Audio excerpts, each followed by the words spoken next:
اب wash room میں گئے، آقا کی سنت چہرے سے نوچ کر گندی نالی میں بہائی، کس کی مانی؟ شیطان کی۔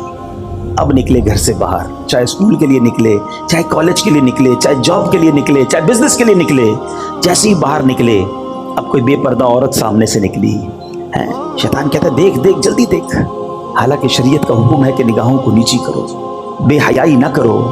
اس عورت کو دیکھا، بے پردگی کی، غلط نگاہوں سے دیکھا، کس کی مانی؟ شیطان کی۔ مارکیٹ میں پہنچے، کاروبار کی جگہ پر پہنچے، ظہر کی اذان کا وقت ہوا، کئی لوگ نماز کے لیے گئے، شیطان کہتا ہے تو بزنس کا ٹائم ہے، ارے بعد میں پڑھ لینا۔ ظہر قضا ہوئی، کس کی مانی؟ شیطان کی مانی۔ گاہک آیا، مال بیچنے کا موقع آیا، شیطان کہتا ہے جھوٹ بول زیادہ نفع ملے گا، ایک جھوٹی قسم بھی کھا لے، ارے اس کو بتا دے میرا پڑتا اتنے میں ہے، پکا رنگ ہے، made in China, made in Japan ہے، حالانکہ تم نے اپنے شہر میں بنایا ہے، ارے بول دے کچھ نہیں ہوتا۔ کس کی مانی؟ شیطان کی مانی۔ عصر کی اذان ہوئی، نماز قضا ہوئی، کس کی مانی؟ شیطان کی۔ تمہاری مغرب قضا ہوئی، کس کی مانی؟ شیطان کی۔ عشاء قضا ہوئی، کس کی مانی؟ شیطان کی۔ رات گھر میں آئے، ہاتھ میں ریموٹ لیا، اب ٹی وی آن کیا، کہیں فلمیں دیکھی، کہیں ناچ دیکھا، کہیں گانے سنے، بتاؤ کس کی مانی؟ شیطان کی۔ ارے شریعت تو کہتی ہے اللہ رسول کا نام لے کے سونا ہے، مگر موبائل ہاتھ میں ہے، کمرے کی لائٹیں بجھی ہوئی ہیں، آنکھیں حرام دیکھ رہی ہیں، وہ مناظر دیکھ رہی ہیں جو اللہ اور اس کے رسول کو ناراض کرنے والے ہیں، بتاؤ کس کی مانی؟ شیطان کی۔ ایک دن میں صبح سے شام تک ہم نے کتنی باتیں شیطان کی مانی۔ اللہ کہتا ہے یہ تمہارا کھلا دشمن ہے، یہ دشمنی ہے، یہ اپنے دل پر ہاتھ رکھ کے پوچھو، یہ دوستی لگائی ہوئی ہے۔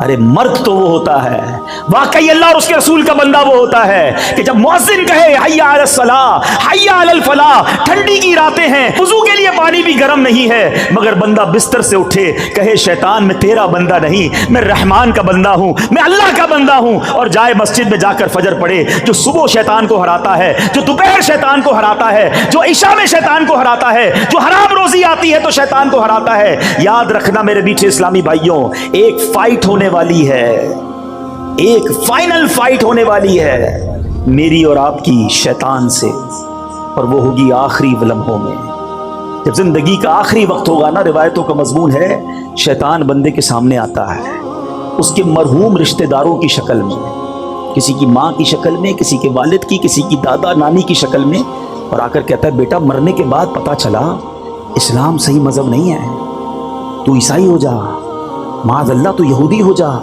تو اسلام کو چھوڑ دے۔ جو روز شیطان کی مان رہا ہوگا، جو روز فائٹ میں ہار رہا ہے، بتاؤ وہ فائنل فائٹ میں کیسے جیتے گا؟ خدا نہ خواستہ اگر ادھر شیطان کی مان لی اور اس نے ایمان سنیچ کر لیا، ایمان چھین لیا، تو بنے گا کیا ہمارا؟ ساری نیکیاں اعمال تو بات کی بات ہے نا، حج، عمرے، زکوٰۃ، نمازیں، روزے، یہ سب بعد میں ہیں، اگر ایمان سلامت لے کر نہ گئے تو کیا بنے گا؟ اور قربان اس شخص کی ہمت پر جو صبح و شام شیطان سے مقابلہ کر رہا ہے، جو روز نمازیں پڑھ رہا ہے، روز سنت پر عمل کر رہا ہے، شیطان بڑے وسوسے دلاتا ہے، وہ نہیں مانتا اس کی، انشاءاللہ وہ آخری وقت بھی شیطان کو کہے گا کہ میں تیری نہیں مانوں گا، اور لا الہ الا اللہ محمد الرسول اللہ کہہ کر دنیا سے چلا جائے گا۔ اب آپ نے طے کرنا ہے کہ زندگی شیطان کی دوستی میں گزارنی ہے یا اس مردود سے لڑنا ہے۔ یہ ویسے ہی نعرہ نہیں لگاتے ہمارے امیر اہل سنت، یہ دعوت اسلامی والوں کے جو نعرے ہوتے ہیں نا، اس کے پیچھے ایک پورا فینومینا ہوتا ہے، پوری ایک سمجھ لے کہ فلسفہ ہوتا ہے۔ کیا خوبصورت نعرہ ہے امیر اہل سنت کا کہ شیطان کے خلاف جنگ ایک بار نہیں لڑنی ہے، جاری رہے گی، کنٹینیو رہے گی ٹل دا اینڈ، اور یہ جنگ جیتنی ہے ہم نے۔ لیکن صرف نعرہ لگانے سے جنگ نہیں ہوتی نا۔ کبھی فوج کو دیکھا ہے کہ فلاں ملک کے خلاف جنگ جاری رہے گی اور اس کے بعد فوج رضائی اوڑھ کے سو جائے؟ فوج جاگتی ہے تو ہم سوتے ہیں۔ تو ہمیں بھی اگر واقعی اپنے ایمان کی حفاظت کرنی ہے، یہ بزرگوں کو ویسی فکر نہیں ہوتی تھی۔ سیدی غوث اعظم، اللہ اکبر، پیران پیر، پیر دستگیر، ولیوں کے سردار، آپ کہتے ہیں ایک بار عید کا دن تھا، فرماتے لوگ کہہ رہے ہیں آج عید کا دن ہے، عید کا دن ہے۔ عبد القادر کے لیے عید کا دن وہ ہوگا جب اپنا ایمان سلامت لے کر دنیا سے جائے گا۔ پیران پیر یہ کہہ رہے ہیں اور ہم گناہ گاروں کو فکر ہی نہیں ہے۔ کبھی لوگ ملتے نا کہتے ہیں حضور کاروبار میں برکت کی دعا کر دیں، بچے کے لیے دعا کر دیں، فلاں کام ہو جائے. بہت ہی کم ایسا ملتا ہے کہ کوئی کہے کہ ایمان کی حفاظت کی دعا کر دیں. کسی کو ٹینشن ہی نہیں ہے. سوچئے یہ سب سے قیمتی چیزیں میرے اور آپ کے پاس. اور میں آپ کو صحیح بتاؤں، نبی پاک علیہ الصلوۃ والسلام کی دعائیں پڑھیں نا، ان میں بڑی مشہور دعا ہے، یا مقلب القلوب ثبت قلبی علی دینک. اے دلوں کو پھیرنے والے، مجھے اپنے دین پر ثابت قدمی عطا فرما. اللہ کے نبی دعا کر رہے ہیں، یہ ہماری تعلیم کے لیے نا. تو اے کاش ہمیں ایمان کی حفاظت کے فکر نصیب ہو جائے، خدا را شیطان کے واروں سے بچیں.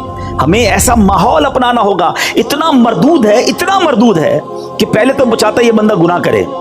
اب دیکھتا نا نیک آدمی ہے، شراب تو نہیں پیے گا، جوا تو نہیں کھیلے گا، بدکاری بھی نہیں کرے گا، اب اس کو کیسے بہکائے. سنو، شیطان کے وار سمجھو.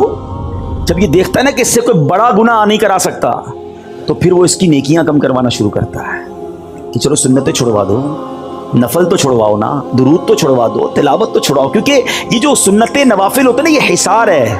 ہمیشہ یاد رکھنا، پہلے نفل چھوٹتے ہیں، پھر سنتیں چھوٹتی ہیں، پھر واجبات چھوٹتے ہیں، پھر فرض چھوٹتا ہے. جو نفل کا پابند ہوگا نا، اس کا فرض پکا ہو گیا.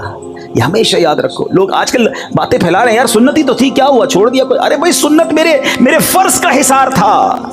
اور سنت پر غلام عمل نہیں کرے گا تو کون عمل کرے گا بھائی؟ آقا کا امتی عمل نہیں کرے گا. آقا فرماتے فمن رغب عن سنتی فلیس منی، جو میری سنت پر عمل نہ کرے وہ ہم میں سے نہیں. اور ادھر لوگ مذاق اڑا رہے ہیں کہ سنت یہ چھوڑ دو.